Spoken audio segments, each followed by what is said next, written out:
In today's video, I'm going to teach you how to fix Facebook not loading. If Facebook gets stuck on a blank screen, spins forever, or refuses to show new content, follow along in your web browser and we'll walk through a clean reset that fixes the most common causes.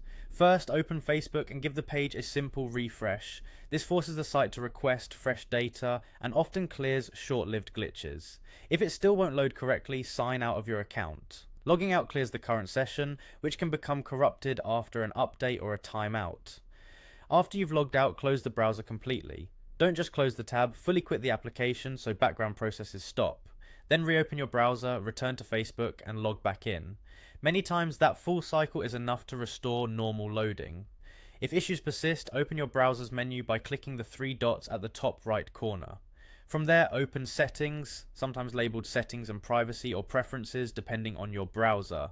Navigate to the section called Privacy and Security. We're going to remove outdated site data that can break pages after changes on Facebook's end. Choose the option to delete browsing data. In the dialog, select cookies and other site data and cached images and files. These two items clear stored login tokens and old copies of scripts and images that may be causing conflicts.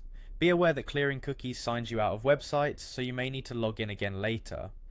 If your browser offers a time range, pick a broader window if the problem has been going on for a while.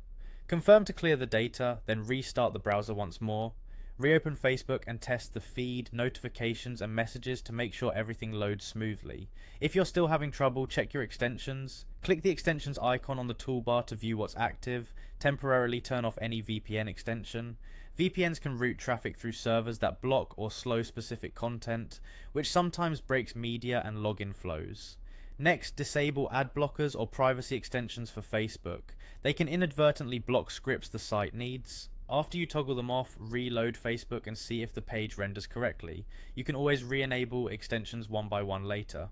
That's it. Work through these steps in order and you'll resolve most Facebook loading issues quickly and safely.